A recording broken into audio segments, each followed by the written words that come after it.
صلى الله تعالى على سيدنا محمد وعلى اله وصحبه وسلم. الحمد لله رب العالمين. Lupa like, subscribe, and comment di bawah ini. Hadro share di Hadro Muntaha. Share dan hidupkan notifikasinya. Sekian, terima kasih. Alhamdulillahi Rabbil Alamin. Al-Qail Rabbana ighfir lana dhunubana wa israfana fi amrina wa tsabbit aqdamana wa ansurna 'alal qaumil kafirin. Rabbil ighfir warham wa anta khairur rahimin. Rabbana zalamna anfusana wa in lam taghfir lana wa tarhamna lanakunanna minal khasirin. Allahumma shalli wa sallim ala sayyidina Muhammadin wa ala ali sayyidina Muhammad wazhib husna qulubina fid dunya wal akhirah waghfir lana fil akhirati wal ula wazhib husna qulubina fid dunya wal akhirah. Subhanaka la ilma lana illa ma 'allamtana innaka antal alimul hakim. Rabbi shrah li sadri wa yassir li amri wahlul 'uqdatam min lisani yafqahu qawli.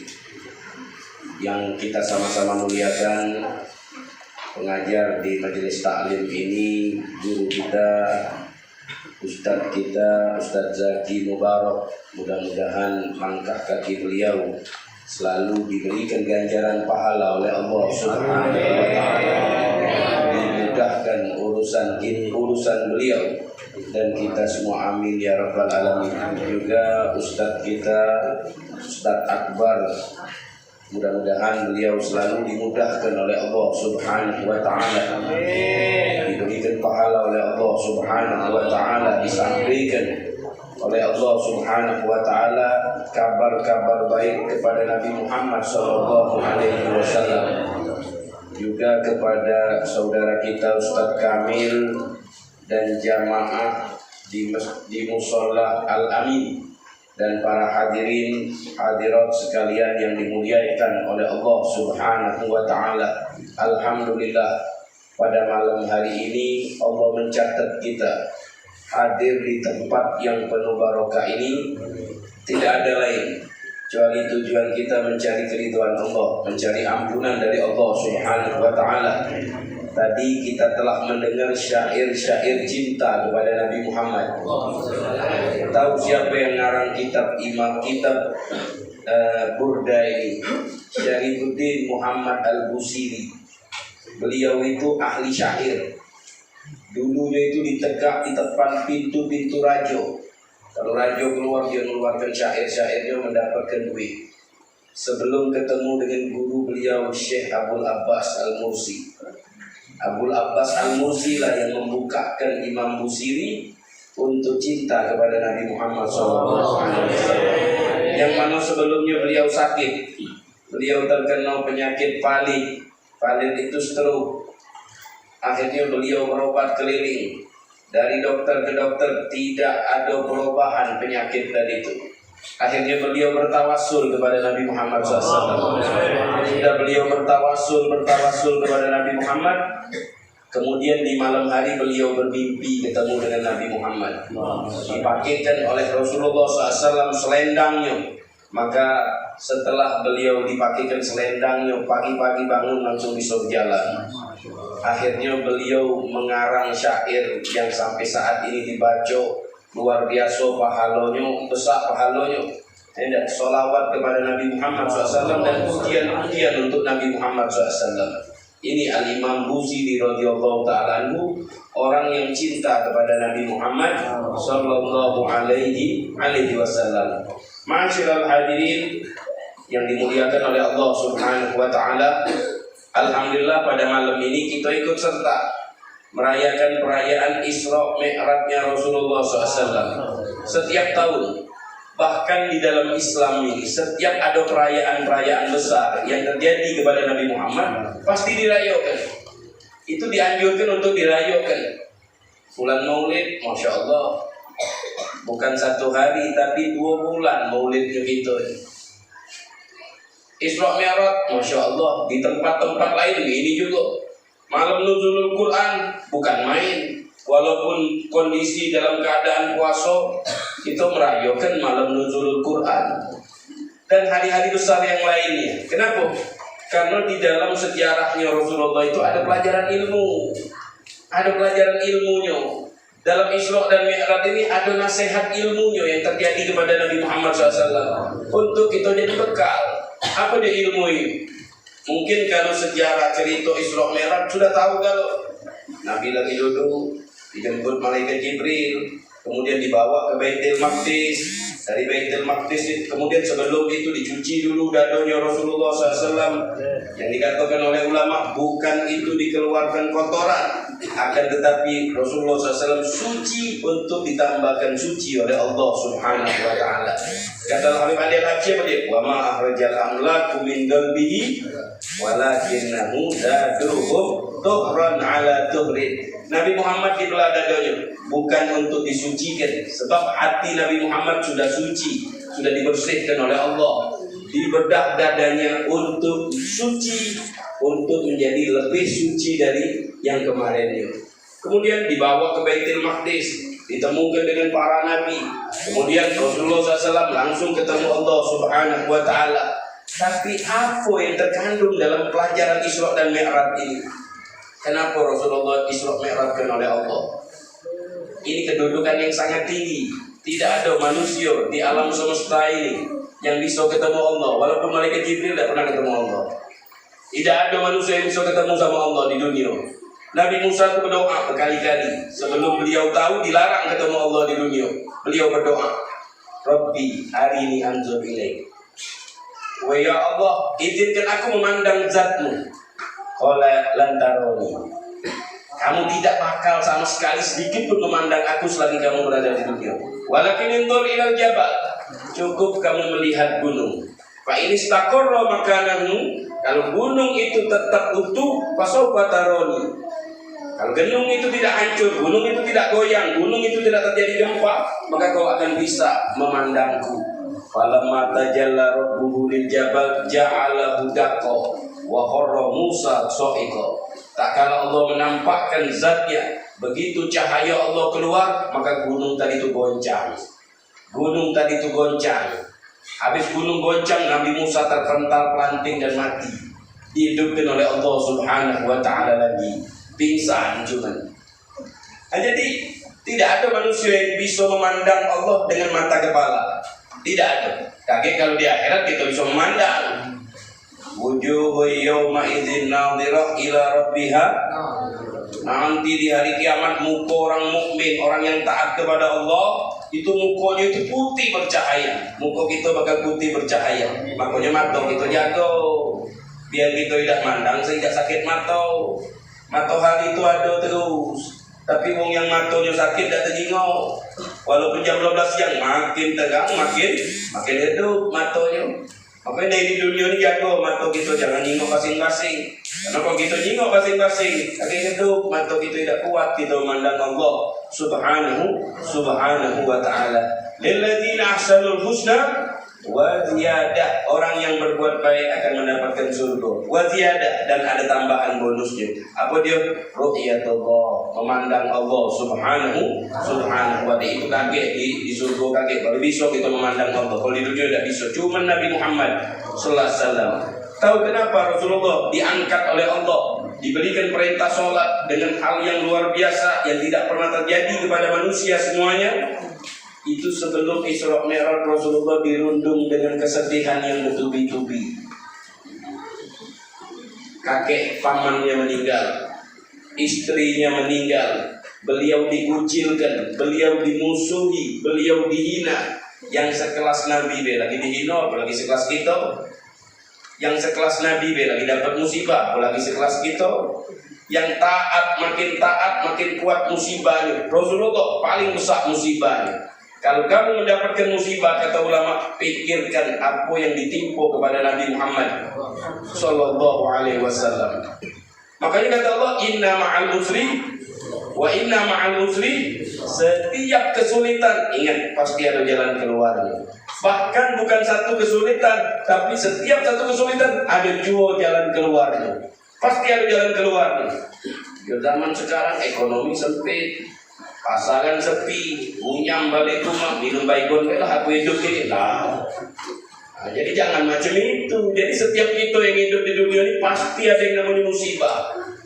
Allah sudah berjanji dalam Al-Quran, wala nabluwannakum bisyai'in minal khawfi wal ju'i wa naqsin minal amwali wal anfusi wat thamarat abasyiris sabirin alladzina idza asabathum musibah inna lillahi wa inna ilaihi raji'un ulaika alaihim shalawatun min rabbihim wa rahmah wa ulaika humul muhtadun. Oh, kata Allahnya, kami berjanji, aku berjanji. Ini kalamnya pakai lam taukid, pakai nun taukid, wala nabluwannakum. Artinya apa? Pasti aku akan benar-benar muji manusia. Dengan apa? Syai'in, tidak banyak, sedikit baik. Syai'in minal khawf, rasa takut, was-was, virus corona lah hilang, ngajak uminya pula.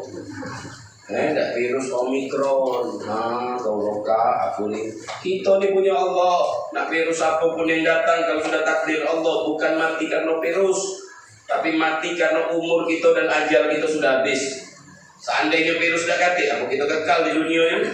Mati juga. Nah, jadi sudah kita serahkan kepada Allah. Bisa minal khawf, rasa was-was, rasa takut apa deh? Takut tak makan.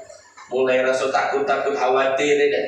Minal khawfi wal ju'i wa naqsim minal amwali wal anfus, berkurang harta, pasangan mulai nyepi-nyepi, nah ayo pengunjung makin sepi, takut mulai. Wa basyiris sabirin, tapi wong yang sabar kasih kabar gembira kata Allah.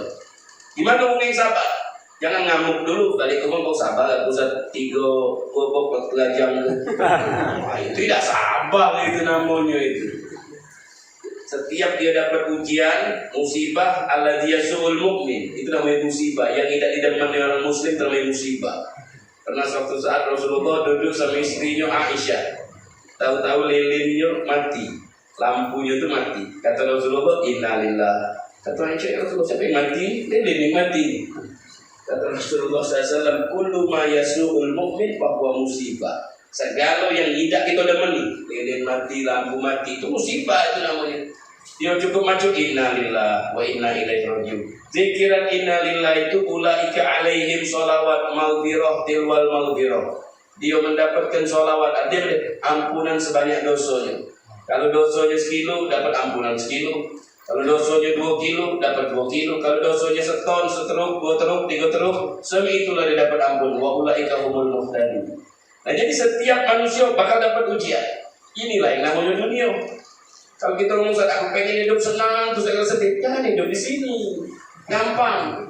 Beli kain gapo lembal, kudungi, mati masuk kubur, dan hati lagi.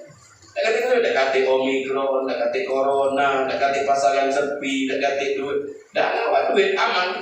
Yang namanya di dunia ini itu yang namanya pasti dapat. Pasti dapat, itu sudah jadi. Tapi kita berharap jangan yang berat-berat. Minta yang ringan-ringan baik. Kalau dapat ujian yang mudah-mudah bela. Kenapa? Karena ujian ini pelebur dosa untuk kita.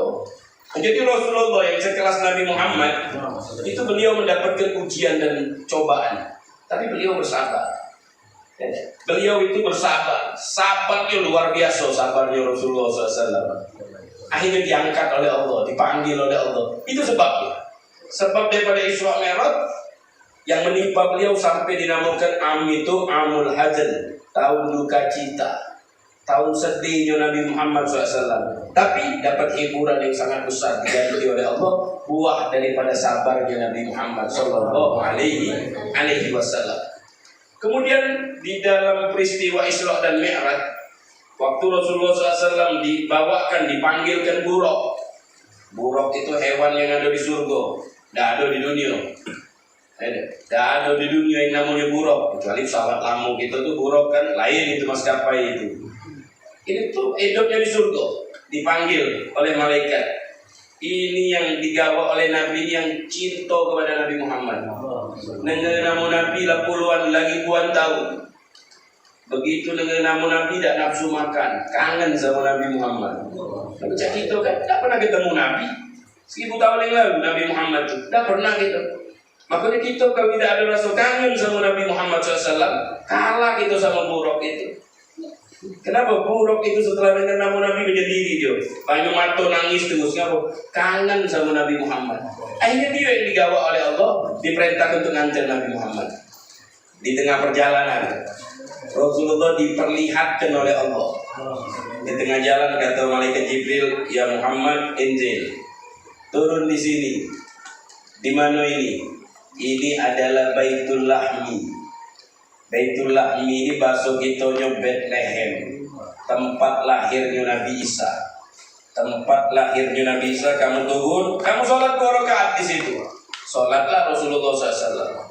Kemudian dia lihat lagi tempat lagi, disuruh turun lagi di tempat itu. Ini adalah Thaibah, tempat kamu hijrah nanti. Ini adalah makamnya Masyitoh, tukang sisirnya, anaknya Fir'aun yang dihukum oleh Fir'aun dengan mati. Banyak tempat-tempat sejarah ini.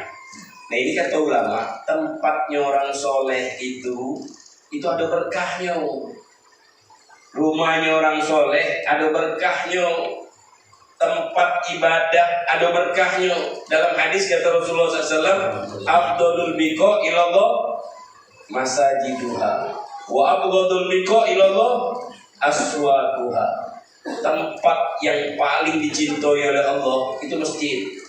Tempat yang paling dibenci oleh Allah pasar. Padahal kalau kita gali di bawahnya sama-sama tanah beda. Sama-sama tanah. Kalau keluar cacing, apa cacing masjid itu topi putih nggak usah ban. Tidak, sama baik. Aku topi yang dipasang itu nggak kantong asoy. Tidak, sama baik. Isinya juga sama baik. Tempat itu menjadi mulia lantaran digunakan untuk ibadah. Jadi tempat itu menjadi mulia kenapa? Lantaran digunakan untuk ibadah. Ada seorang ulama namanya Imam Subki. Dia punya sahabat pena. Tahu sahabat pena? Kak kirim surat sama kawan yang dari sama ulama juga namanya Imam Nawawi. Bertahun-tahun sahabat pena dari saling bertanya ilmu dijawab oleh Imam Nawawi. Lama-lama kangen pengen berkunjung ke rumah sahabatnya yang dia anggap gurunya itu yang ngajari dia banyak ilmu. Berjalanlah dia dari kotanya. Setelah berjalan di kotanya sampai di kota Imam Nawawi, dengar kabar Imam Nawawi yang kau cari itu sudah meninggal seminggu yang lalu. Begitu dengar itu nangis dia. Setelah dia nangis dia mengatakan, dia tunjukkan aku di mana rumahnya Imam Nawawi. Diantarkan oleh yang tahu tadi orang kampung itu diantarkan. Nah ini Imam Nawawi. Di mana Darul Hadisnya? Darul Hadis itu tempatnya Imam Nawawi ngajar kitab hadis. Ada tempat majelis taklimnya Imam Nawawi, namanya Darul Hadis, tempat dia majelis taklim. Begitu sampai di Darul Hadis itu, beliau ketunduk dan menciumi lantainya bekas telapaknya kaki Imam Nawawi. Beliau mengatakan, andai mata aku tidak bisa ketemu melihat Imam Nawawi, cukup bekas kaki yang pernah dipijak oleh Imam Nawawi. Kenapa dia mencium kayak gitu? Karena tempat yang digunakan untuk belajar ilmu, majelis taklim, tempat ibadah, tempat sholat, tempat-tempat baik, di situ ada berkah yang diturunkan oleh Allah Subhanahu wa Ta'ala. Dan tempat itu terpengaruh dengan penghuninya. Al-makan bil makin. Kata pepatah bahasa Arab, al-makan bil makin. Tempat itu siapa yang tinggal. Kalau kita nak jadi kenong baik, tempat itu baik, gunakan untuk ibadah. Tapi kalau kita nak gunakan untuk kejahatan, tempat itu nangis. Dalam hadis disebutkan, idza matal mayyit baka alaihi al-mawdi'in. Kalau ada orang meninggal, 2 tempat nangisi kita.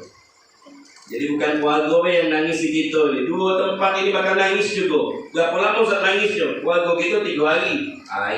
Kalau meninggal lebih banyak 3 hari. Kalau tak meninggal gak apa-apa, mungkin leles dikit ya jadilah kata dia. Ada bakal kena, nah diutang dulu kawan dia kata. Nah jadi baka alaihi arba'ina yauman. Dia nangisi kita tuh selama 40 hari 40 malam. Lebih dari keluarga kita di tempat ini. Tempat siapa itu? Maudhi' sujudi, tempat ibadah gitu. Makanya kita habis sholat wajib, sholat sunat pindah belah sana, biar banyak yang nangis. Habis sholat ini, belah situ dulu kita sholat, biar banyak tempat yang menjadi saksi baik kepada kita. Maudhi' sujudi, wa mas'ad amali, lorong tempat naik amal ibadah itu. Mano si bulan bin bulan biasanya jam sini sudah sujud di pucuk punggung tuh gak bumi. Sekarang tidak hati saling bertanya tahu-tahu mati wong yang sudah meninggal nangis selama 40 hari 40 malam. Dalam ayat Al-Quran Allah menyebut kemudian fama bakat alaihimus sama wal wa makanu mundorin. Tidak nangis langit tempat naik amal dan bumi yaitu tanah tempat sujud gitu. Jadi tempat itu terpengaruh. Itu ada di Hadramut masjid, mungkin tadi tahu juga masjid gitu. Masjid itu kalau kita masuk ada tiangnya siko. Tiangnya tadi tertulis sama dia Asari, sari itu bahasa Arabnya itu tiang. Alladzi yarudul qori. Tiang yang negor orang ngaji. Itu di malam-malam ada yang ngaji. Ngaji bismillahirrahmanirrahim. Hafalan Quran dia. Kalau ngaji tentang Quran lagi. Tengah ngaji salah. Ditegur, "Noleh katemu." Ngaji lagi. Tegur katemu. Akhirnya nanya rupanya tiang yang negor yang tadi. Wih, hebat itu. Emas atau belian itu? Kayu. Yang itu tiang kayu mungkin campur tanah, tiang tadi beda. Kamu baca beda, Ustaz. Tiang Arab sama tiang Lembang sama. Kenapa? Karena tiang itu sering disendeng, sering ngaji sampai hafal tiang Al-Quran. Kenapa? Karena yang duduk di situ tuh ngaji. Kalau tiang kita berapa dah? Lari pagi cepat ya, lari pagi. Nah betul kalau langsung, hafal kalau bagi tiang gitu. Kalau ngaji dah hafal, kenapa? Karena yang duduknya itu dangdutan. Jadi tempat itu tergantung siapa yang tinggal di tempat itu. Makanya jago tempat itu. Rasulullah SAW pelajarannya waktu beliau Isra dan Mi'raj, malaikat Jibril itu ngomong turun, kau sholat di sini. Tempat siapa itu? Tempat lahirnya Nabi Isa alaihissalam, Bethlehem atau bahasa Arabnya Baitul Lahmi. Tempat lahirnya Nabi Isa. Ada apa itu? Nabi yang lahir di tempat, maka tempat itu menjadi mulia. Mekah, Madinah menjadi mulia. Kenapa? Karena banyaknya orang soleh, banyak orang ibadah di tempat itu. Karena di situ dikuburkan Nabi Muhammad SAW. Jadi kalau kita nak mulia tempat itu di rumah kita, jangan gunakan maksiat di rumah kita. Gunakan ibadah. Habis sholat wajib, sholat sunnahnya di rumah kita. Di rumah kita baca Quran di rumah kita. Jadi tapi dia supaya tempat tadi itu bangga dengan kita karena kita gunakan untuk ibadah tadi. Ini hadis yang nangis ada dua tempat ini, ada sebalikannya. Artinya tempat yang kita gunakan untuk maksiat dia nyumpai kita. Tempat yang kita gunakan untuk maksiat dia nyumpai kita, dia marah sama kita, dia menjadi saksi buruk untuk kita. Kalau tidak dimaafkan oleh Allah Subhanahu wa ta'ala, cepat-cepat kita bertobat kepada Allah. Makanya kita bertobat, selalu bertobat kepada Allah. Jangan tinggalkan dosa kita, terutama yang berkaitan pada manusia. Lepaskan dosa kita dari manusia. Jangan dolim sama manusia. Allah Subhanahu wa ta'ala berfirman dalam ayat Al-Quran. Pernah malaikat Jibril turunkan ayat perintah kepada Nabi Muhammad. Khudil afwa wa'mur bil urfi wa'rid anil jahilin. Terimalah maaf. Khudil afwa wa'mur bil urfi, ajarkanlah kebaikan kepada manusia. Wa'rid anil jahilin, berpalinglah dari orang bodoh. Jangan dilayani kalau ada orang bodoh. Jadi bodoh pula itu. Wa'rid anil jahilin. Akhirnya Nabi Muhammad SAW setelah turun ayat ini, beliau bertanya kepada malaikat Jibril, "Ya Jibril, apa makna ayat ini? Apa makna ayat ini?" Kata malaikat Jibril, "Tunggu, aku nak bertanya kepada Allah dulu." Tak berapa lama rojak balik malaikat Jibril bertanya, "Ya Muhammad SAW, wahai Nabi Muhammad SAW, Inna Allah ya'muruka, Allah memerintahkan kamu, antasila man qata'aka, menyambung wong yang mutusi kamu, wong yang benci kepada kita, tak demen sama kita, kalau kita sambung. Itulah yang namanya nyambung tali silaturahim. Nyambung tali silaturahim itu pahalanya besar. Mutuskan tali silaturahim itu dilaknat dalam ayat Al-Quran. Imam Ja'far Shadiq beliau mengatakan, "Wahai anak-anakku, jangan dekat sama qatik rahim yang memutuskan tali silaturahim. Aku banyak sekali baca dalam Al-Quran bahwa qatik rahim itu manpun binallah. dilaknat oleh Allah Subhanahu wa taala. Jadi kau jangan palak, takut lagi kau berbuat kebencian kutukan tersebut. Saking besarnya dosanya wong yang memutuskan tali silaturahim. Rasulullah diperintahkan wong yang musuhi kita baik, jangan dibalas buruk. Itulah yang namanya berarti menyambung yang diputuskan oleh manusia, kita sambungkan. Itu yang pahalanya besar. Kemudian wata'fu amman dzalamak, memaafkan orang yang mendolimi kita.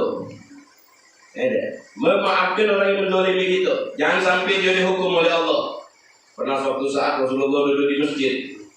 Kemudian kata Rasulullah, sebentar lagi penghuni surga bakal datang kepada kalian. Sebentar lagi penghuni surga bakal datang kepada kalian. Ditunggu para sahabat, dikira Sayyidina Abu Bakar, Umar, Utsman atau Ali atau sahabat yang hebat-hebat lah. Yang datang tuh orang biasa. Kok bukan orang besar tadi? Gak berapa lama besoknya ngomong lagi Rasulullah. Ini ada seorang sahabat namanya Abdullah bin Umar. Pengen tahu ini orang amalannya apa? Sehingga dicap oleh Rasulullah dia masih hidup di dunia calon penghuni surga. Ditanya amalan apa kau punya? Tidak, inilah sholat sunnah sedikit, tidak banyak. Ditanya, aku ini katanya, wahai Abdullah bin Umar, kalau sebelum tidur ngomongkan ya Allah yang dolim sama aku, yang ngatoi aku, yang ngangani aku, yang ngikik aku, bahasa Palembangnya, ku maafkan tanpa dia datang minta maaf. Dan kata sanggup paut aku sama dia. Aku pengen mati ini dalam keadaan bersih, tidak mau mati punya sangkutan sama manusia, tidak mau punya ada rasa kebencian kepada manusia. Ku maafkan orang yang nyaci, yang menghina aku, maaf pada usaha sangkutannya. Itu Rasulullah orang baik itu. Syekh Abu Bakar bin Salim, beliau mengatakan apa dia, setiap orang mencaci aku, menghina aku cepat-cepat berdoa kepada Allah jangan sampai Allah murka sama dia. Ku maafkan sudah ada usaha dituntutannya bebas katoi lah, benar katoi. Genyak tidak, usah tidak. Koya apa lagi? Tak apa. Tidak dibalas. Jangan nyaci silakan. Tidak kita balas sedikit pun. Yang kita berikan adalah kebaikan. Ta'fu amman dzalamaka. Wa tuti man haramaka, memberi kepada orang yang tidak pernah memberi kita. Kalau ada orang datang pada kita baik sama kita, kita sambut, kita muliakan, pantas dia baik sama kita. Bisa gak lo kayak gitu? Tapi orang yang ada demen sama kita, orang yang benci sama kita, dia datang kita muliakan. Orang yang gak ngatoi kita muliakan. Nah itu sifatnya para nabi kita yang macam itu. Nah, jadi ini yang dimaksudkan oleh Allah Subhanahu wa taala. Masyaallah hadirin, anak kalau ceramah, kalau disuruh duduk, sampai pagi lagi udah. Kalau tegak, grogi ya ceramah. Ada terus tegang deh. Makanya tanya, nah duduk mana tegak? Duduk biasa. Berarti nak selamuan nak Ustaz kami. Ingat-ingat deh, jam 10 lewat ini ada. Betul apa ini? Ejo kami lah, kami balik jauh di dua kita. Nah, jadi itu dua nasihat daripada peringatan Isra Mi'raj. Yang pertama betul, hidup di dunia ini tidak lepas dari ujian dan pasti ada jalan keluar. Tidak bakalan kata jalan keluar, tidak bakalan, pasti ada jalan keluarnya. Di saat kita dapat ujian, nomor satu yang kita minta, yang kita curhati Allah. Jangan ngeluh sama manusia, minta sama Allah, banyak berdoa kepada Allah. Yang kedua, gunakanlah tempat kita, rumah tangga kita untuk ibadah supaya menjadi saksi baik untuk kita. Ma'asyiral hadirin yang dimuliakan oleh Allah Subhanahu wa ta'ala, dua nasihat ini mudah-mudahan bisa bermanfaat. Sudah jam 10-an ya. Insyaallah di lain hari kalau ada perayaan Isra Mi'raj lagi kita sambung lagi dua lagi insyaallah ya. Mudah-mudahan bisa bermanfaat. Wassallallahu ala sayyidina Muhammadin wa ala alihi wasallam. Alhamdulillahirabbil alamin.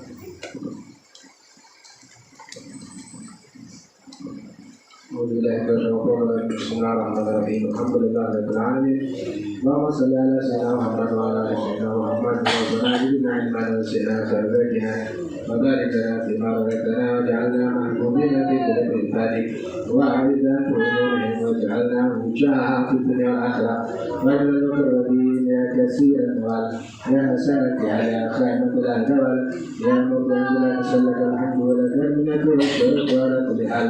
Sallallahu ta'ala ala sayyidina Muhammadin wa ala alihi wasallam. Alhamdulillahi rabbil alamin.